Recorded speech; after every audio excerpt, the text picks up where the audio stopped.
Just recently, I received a call from Dwayne saying that I had been selected to tour with the Wallaroos for the Japan series. So super exciting because I am yet to make my debut for Australia, but the fact that I could potentially be doing that in the next 2 weeks is really exciting. So my family and I, we always grew up in Rockdale.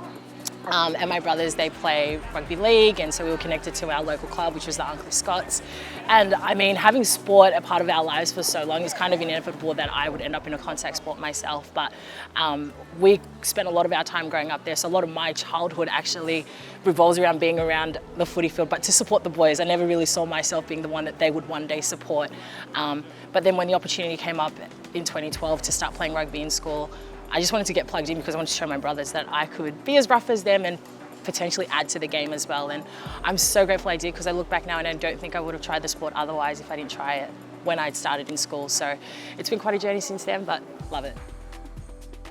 I mean, I started playing sevens, so when you start playing sevens, you just think that you come into the 15s game, you're like, I'm either a winger or I'm a fullback, and you don't have the confidence to take the ball up into contact.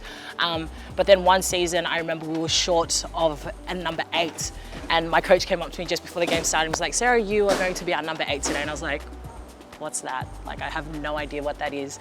And then number 8, I transitioned into second row, and then they started having me to jump out in the lineouts, and then it kind of just grew on me. And now that I'm in the second row position, I'm like, this is so my position. I have the height for it. It gives me the opportunity to be a bit more dynamic around the field and get the contact as well. So I'm far from a back now. I'm definitely a forward.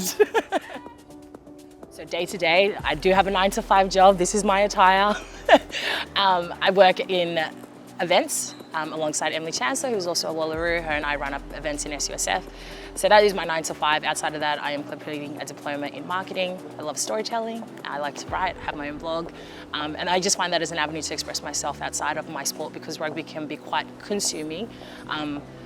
You'll be surprised to know that a lot of us have such different hobbies and interests outside of the sport. But besides that, yes, I do have a job, I study, and I like to blog. It's hard. I live in Campbelltown, so I'm up at 4:30 to make training at 6 o'clock. But as Emily Robinson once said, put it to us, is that even though the early mornings are hard and even though the late nights are hard, it is a privilege to be where we are and to do what we do. So that's kind of kept me on track.